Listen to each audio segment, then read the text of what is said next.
Não é fácil admitir, mas durante muito tempo eu acreditei que amor de família era uma espécie de contrato silencioso. Algo que, mesmo com falhas e desequilíbrios, ainda assim resistia. Cresci sendo a filha certinha, a que não reclamava, a que entregava boletins impecáveis, a que renunciava aos próprios desejos para caber na expectativa dos outros. E quando minha irmã caçula anunciou que iria se casar, algo dentro de mim se acendeu. Uma esperança tola, talvez. Pensei, talvez agora reconheçam tudo que eu fiz por elas. A notícia veio na manhã de sábado. Eu estava em casa, organizando as contas do mês, quando minha mãe me ligou como quem entrega uma sentença. Sua irmã vai se casar. Você precisa ajudar com os custos. Você precisa. Não era um pedido, era uma imposição mascarada de dever. Minha mãe sempre teve esse dom perverso de me culpar por tudo que dava errado e de me tornar responsável por consertar tudo que envolvesse a família. Minha irmã, por outro lado, sempre foi o oposto de mim, impulsiva, mimada e encantadoramente manipuladora. Eu via nela o reflexo de tudo que jamais me permiti ser.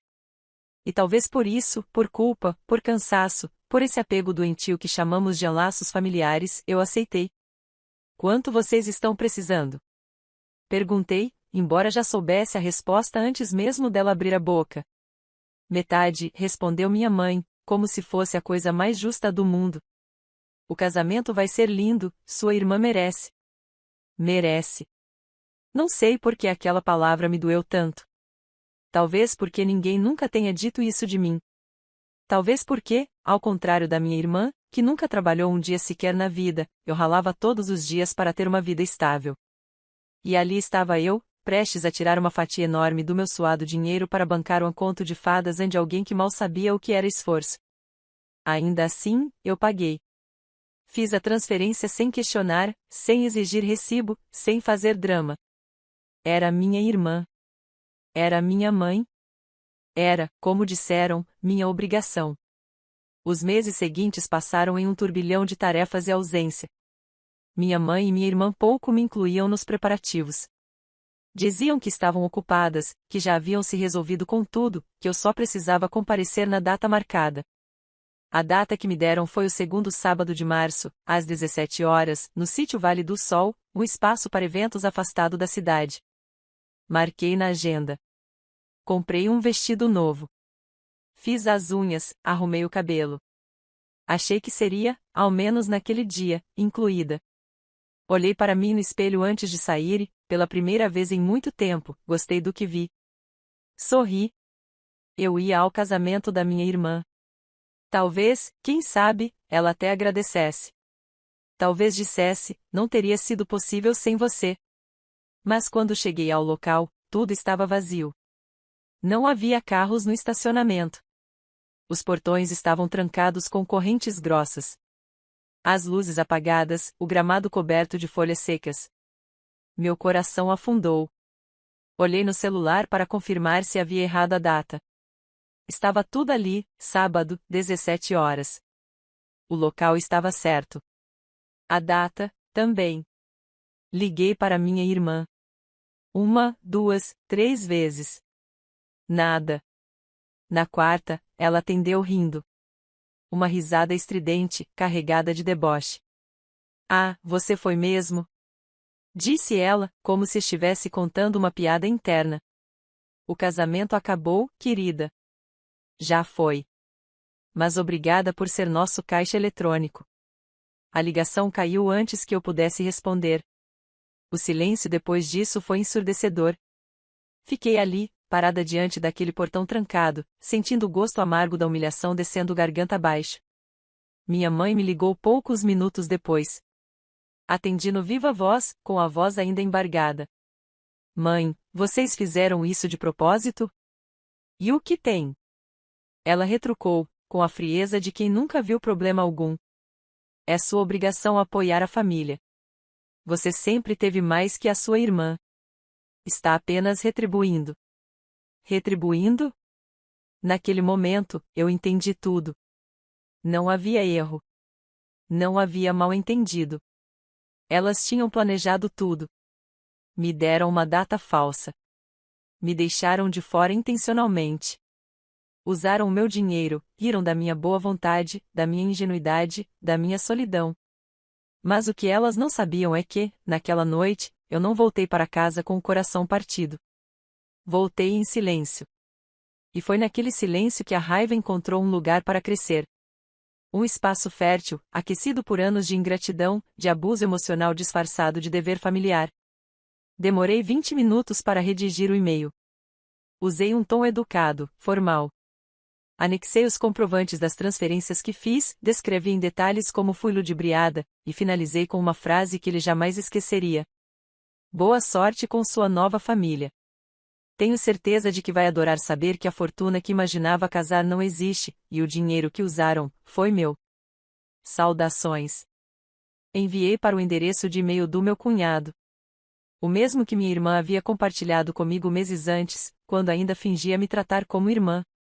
Fechei o notebook com uma tranquilidade assustadora. Respirei fundo. E esperei. Às 2 da madrugada, o telefone começou a tocar. O telefone tocou pela primeira vez às 2h10 da madrugada. Não atendi. Esperei em silêncio, observando o visor do celular iluminar a escuridão do meu quarto. Era o número do meu cunhado. Insistiu por longos minutos, até desistir. 1 minuto depois, minha irmã ligou.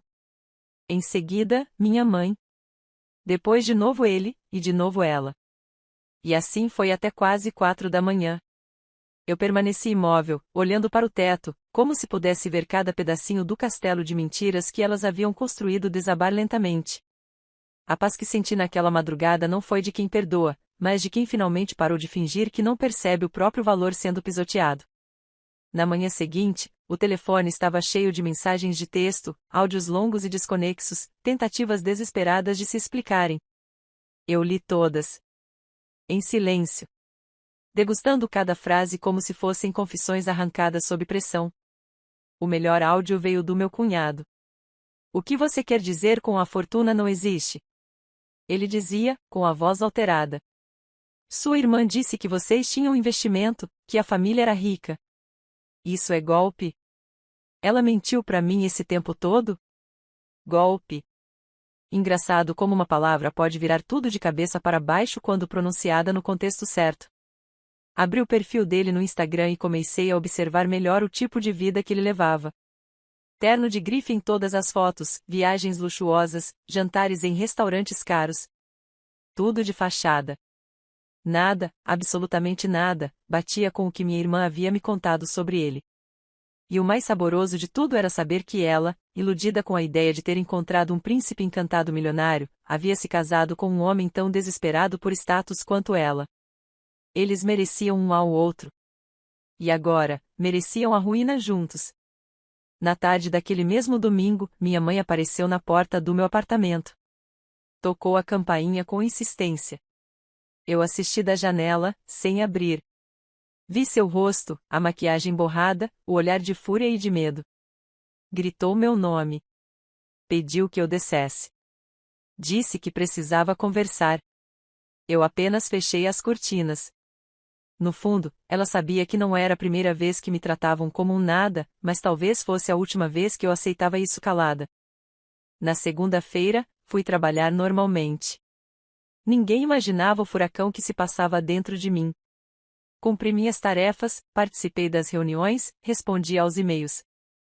Mas entre uma planilha e outra, eu arquitetava cada passo do que viria a seguir. A vida toda me fizeram acreditar que meu papel era servir. Que minha existência era válida apenas quando útil aos outros. Mas não mais. Naquela semana, comecei a fazer ligações. Comecei a desfazer cada favor financeiro, cada vínculo emocional, cada migalha de ajuda que um dia oferecia a elas. Primeiro, cancelei os cartões adicionais que minha mãe usava escondida sob a desculpa de que era só para emergências.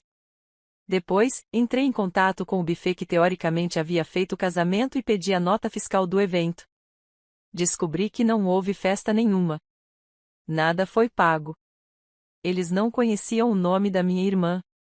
Nem o do noivo. Tiveram o trabalho de montar uma farsa tão bem feita que nem ao menos se preocuparam com os rastros. Aquilo me fez rir sozinha, no meio da sala de casa. Era tão típico delas. Tudo encenação. Tudo aparência. Na terça-feira à noite, recebi outra ligação do meu cunhado. Dessa vez, atendi. Você tem noção do que fez? Ele disse, já aos berros. Você jogou uma bomba no meu casamento. Sua irmã surtou, gritou comigo a noite inteira. Ela disse que você está mentindo, que fez tudo por inveja. Inveja? Respondi, com voz calma. Eu paguei metade de um casamento que nem aconteceu. Inventaram uma data falsa, me deixaram plantada num lugar vazio, e ainda disseram que era minha obrigação. Sabe o que é isso? Golpe.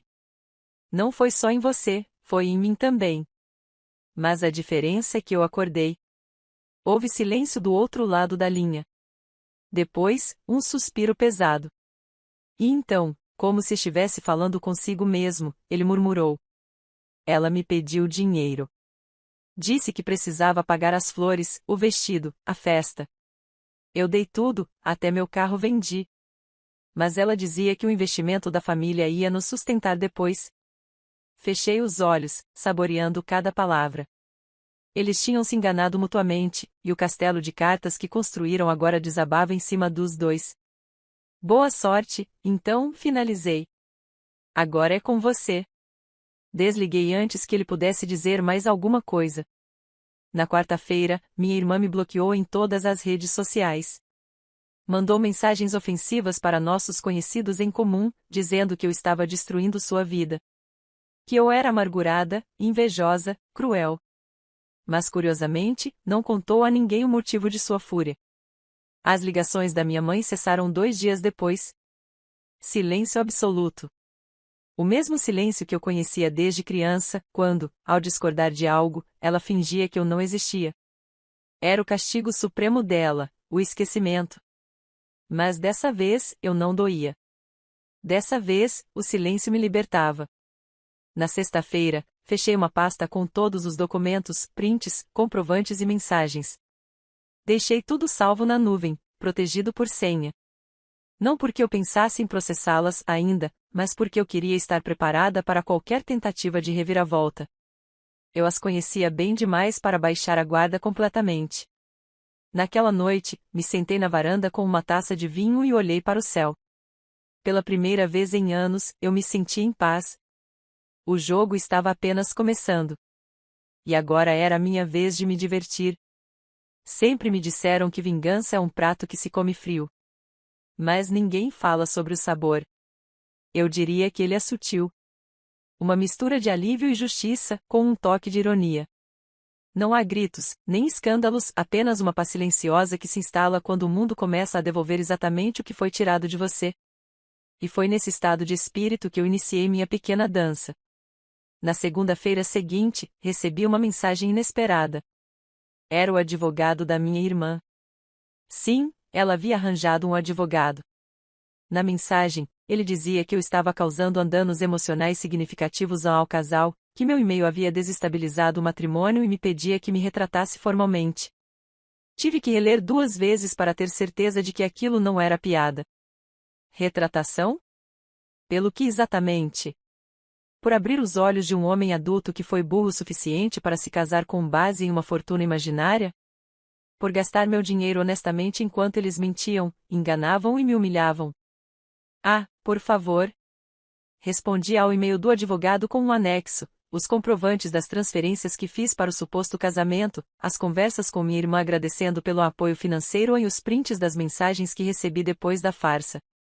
Finalizei com: se quiserem seguir por esse caminho, tenho mais provas do que paciência. E posso garantir que elas se sustentam muito melhor do que o teatro barato que encenaram. Atenciosamente, a caixa eletrônico. 3 horas depois, recebi a resposta. A cliente preferiu não prosseguir com a ação. Eu sorri. Um sorriso leve, sem dentes. Daqueles que só quem sobreviveu à ingratidão sabe dar. Nos dias seguintes, meu telefone silenciou por completo. Nenhuma tentativa de contato. Nenhum pedido de desculpas. Nenhuma retratação verdadeira. E eu soube, com a mesma certeza de quem acorda num dia ensolarado, que o caos estava se instalando do lado de lá. Soube também, por uma amiga em comum, que meu cunhado havia se mudado para a casa dos pais, levando apenas 2 malas. Disse que precisava pensar sobre tudo. Já minha irmã, ela foi vista surtando em uma loja de roupas, gritando com a atendente por não conseguir parcelar uma compra. Tudo isso me chegava aos poucos, como pequenas gotas de satisfação que escorriam devagar, cada uma pingando em meu copo de serenidade. Mas eu ainda não tinha terminado. Havia uma última peça que eu queria movimentar. E ela envolvia minha mãe. Durante anos, ela usou meu nome para conseguir crédito, para garantir cartões de loja, para justificar pedidos de empréstimo. Sempre dizia que era só uma ajudinha, que depois resolveria, que eu fazer isso por sua mãe não é nenhum sacrifício, é o mínimo que se espera de uma filha. Mas eu cresci. E agora, ela teria que crescer também. Na quinta-feira, fui ao banco. Solicitei o bloqueio de qualquer conta conjunta, cartões adicionais e poderes de movimentação em meu nome. Também notifiquei oficialmente que não autorizava mais que terceiros usassem meu CPF ou meus dados bancários para qualquer tipo de solicitação. Em seguida, fui até uma loja de departamentos onde minha mãe fazia compras há anos por mim. Pedi o cancelamento de todas as compras atreladas ao meu nome que não tivessem minha assinatura.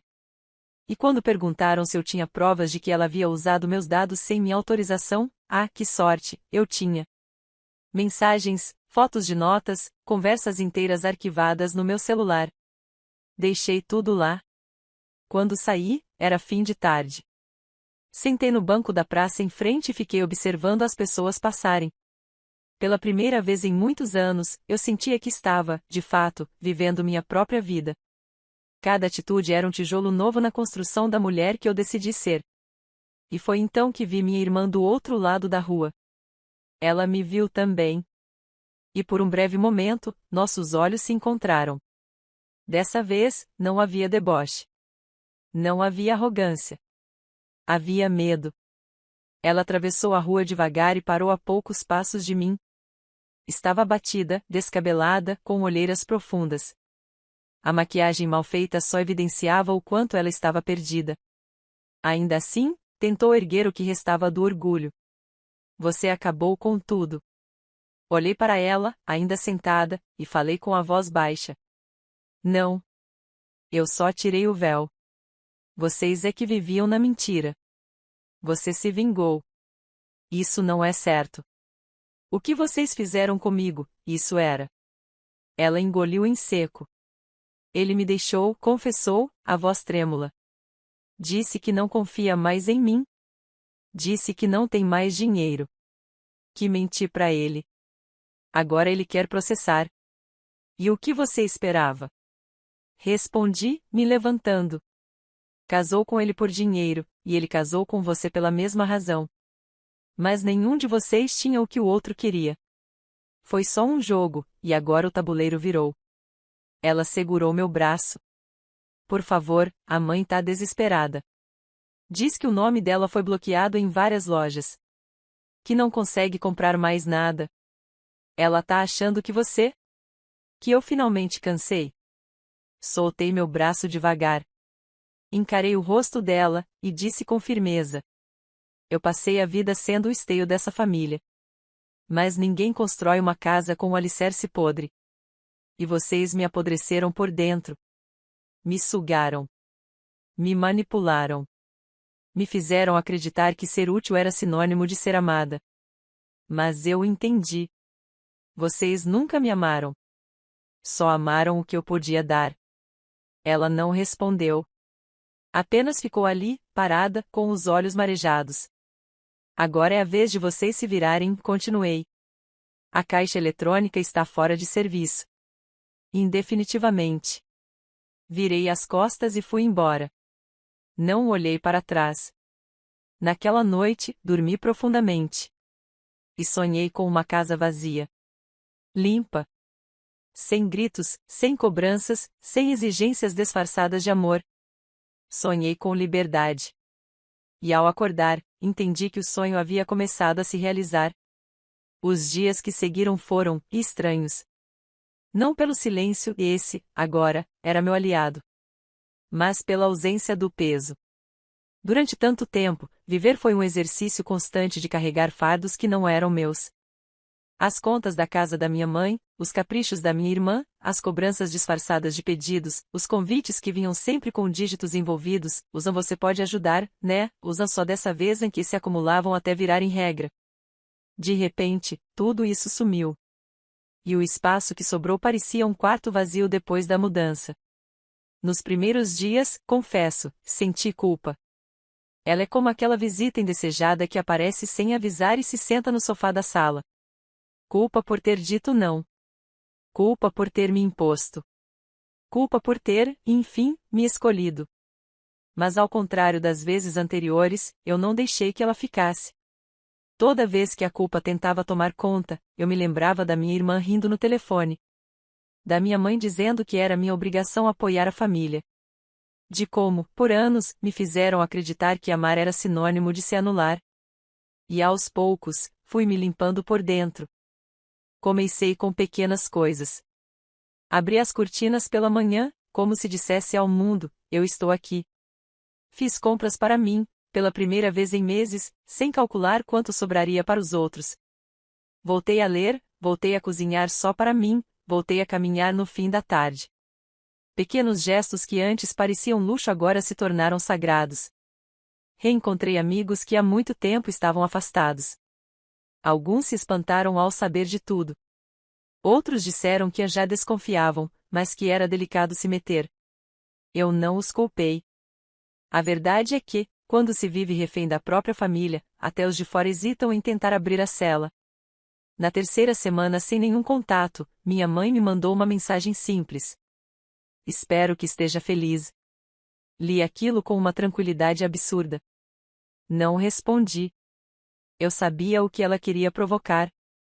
Sabia que esperava arrependimento, uma faísca de dúvida, uma fresta para voltar com suas exigências disfarçadas de afeto. Mas não. Eu não estava apenas feliz. Eu estava inteira. Pela primeira vez.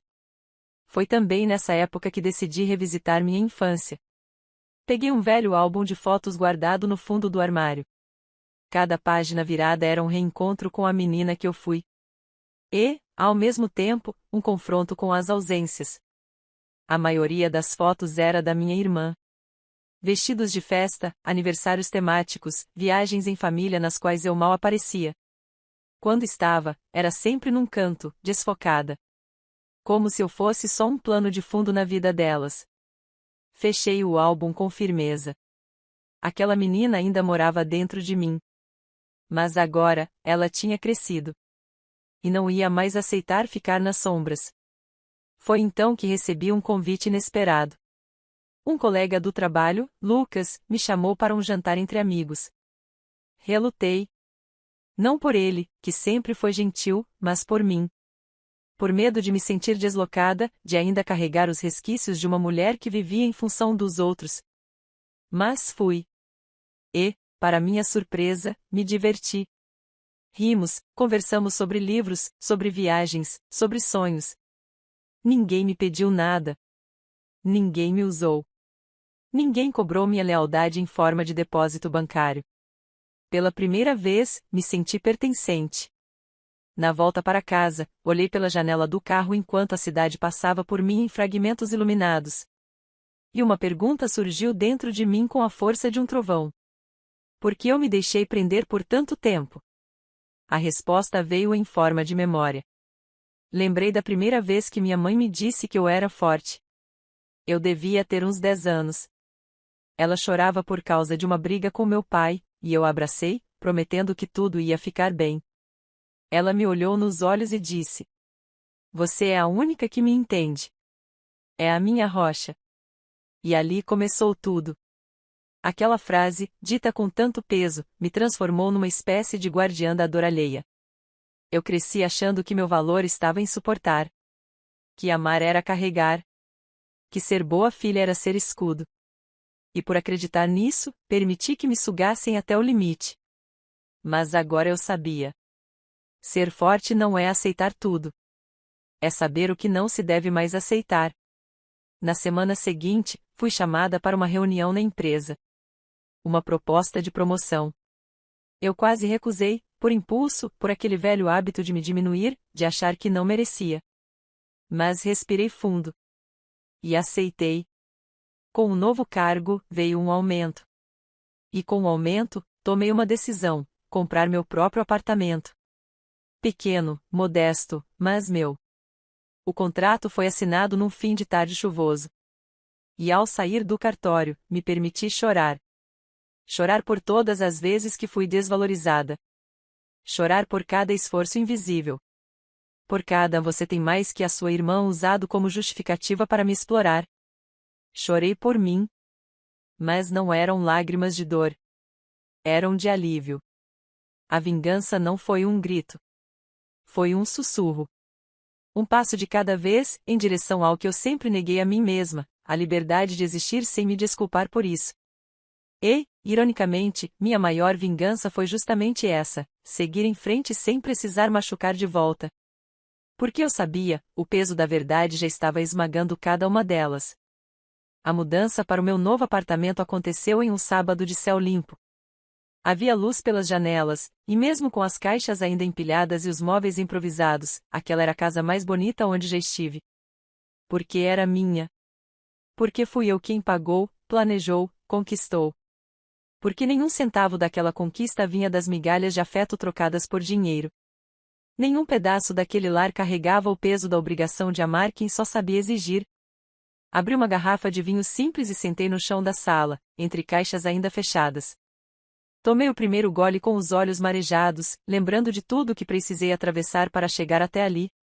Cada centavo arrancado de mim sob o pretexto de apoio familiar, cada noite de humilhação disfarçada de aconselho, cada silêncio que me foi imposto como punição. Lembrei da menina que assistia a irmã ganhar festas e vestidos, enquanto ela própria fazia silêncio para não incomodar. Lembrei da jovem que ouvia a mãe dizer que ela era mais forte, e por isso deveria aguentar mais. Lembrei da mulher diante do portão trancado do falso casamento, vestida com o próprio sacrifício, sendo tratada como uma piada. E agora ali estava eu. Livre.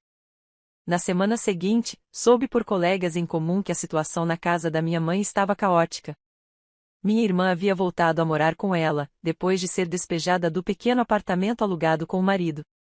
Ele, por sua vez, abriu um boletim de ocorrência contra ela, algo sobre estelionato, promessas falsas e dinheiro emprestado sob mentiras. O castelo havia desabado. E não fui eu quem derrubou. Só saí antes que ele caísse em cima de mim. Minha mãe, me contou, andava reclamando para vizinhos e conhecidos que a filha mais velha tinha virado as costas, que a não atendia mais, que tinha se achado melhor que a família. A versão dela era conveniente, como sempre foi. Mas eu não me importava mais. Chegou um ponto em que a narrativa dos outros deixa de importar. Porque a paz de estar em si mesma fala mais alto que qualquer boato. Fiquei semanas sem receber nenhuma tentativa de contato. Nenhuma ligação. Nenhum áudio cheio de drama. Apenas o silêncio. E foi aí que percebi, elas finalmente entenderam que eu não voltaria atrás. Mas então, um dia, recebi uma carta. Sim, uma carta. Escrita à mão, com a caligrafia da minha mãe. O envelope não trazia remetente, mas eu reconheceria aquele traço torto e impaciente em qualquer lugar. Abri com calma. Não por esperança, mas por curiosidade. E comecei a ler. Filha, sei que você acha que estamos colhendo o que plantamos. E talvez esteja certa. Mas preciso que saiba que nunca foi minha intenção te machucar. Eu só queria que sua irmã tivesse as coisas que eu nunca pude dar. Sempre achei que você aguentaria mais. Que você era forte o suficiente para suportar. Se eu pudesse voltar atrás, talvez fizesse diferente. Ou talvez não. Porque, sendo honesta, não sabia de outro jeito. Só queria que você soubesse que ainda é minha filha. E que ainda te amo. Mamãe? Dobrei o papel devagar. Deixei-o sobre a mesa e fiquei olhando para ele como quem observa um animal selvagem, com atenção, mas sem se aproximar. Porque eu sabia que aquilo não era um pedido de desculpas. Era um último esforço para me puxar de volta. Mas era tarde. O amor que ela dizia sentir por mim nunca se traduziu em proteção, respeito e cuidado. Era um amor que vinha por conta. Um amor que cobrava faturas, juros, e vinha com boletos emocionais em anexo. Naquela noite, não chorei. Na verdade, sorri. Porque entendi que não precisava mais de cartas. Nem de retratações vazias. Eu não queria de volta o que me foi tirado, queria, e agora tinha, algo muito maior, a mim mesma. Na semana seguinte, preparei uma doação de roupas antigas. Algumas peças ainda guardavam lembranças de datas que só eu comemorava. Joguei fora retratos desbotados que só contavam uma história pela metade. Deletei o número delas do meu celular. E com um último gesto simbólico, tranquei a caixa com as cartas e álbuns do passado, colocando tudo no alto do armário. Fora do alcance. Fora da rotina. Fora de mim. Cortei o último fio. E, com isso, renasci. Recomecei a pintar, algo que não fazia há anos. Descobri o prazer de ver cores nas pontas dos meus dedos, transformando telas em sentimentos. Comecei a postar meus quadros em redes sociais, e para minha surpresa, algumas pessoas começaram a se interessar, a comprar, a elogiar. Pela primeira vez, algo que vinha de dentro de mim era valorizado por quem não queria nada em troca. E em uma dessas tardes de criação, enquanto ouvia uma música tranquila e o pincel dançava pela tela, me dei conta, aquele era o final feliz que sempre me negaram. Não um final de reconciliação forçada. Não um reencontro choroso. Mas um final silencioso, solitário e absolutamente livre. Eu não queria que elas se arrependessem. Queria apenas que aprendessem, sozinhas, que amor não se obriga. Que respeito não se exige, se constrói. Que ninguém é obrigado a ser o pilar de uma casa que insiste em desmoronar por dentro. Recebi mais uma carta da minha mãe semanas depois. Não abri. Joguei direto no lixo. Porque a paz que encontrei dentro de mim agora era mais valiosa do que qualquer palavra que ela pudesse escrever. E, com isso, fechei o ciclo. Para sempre.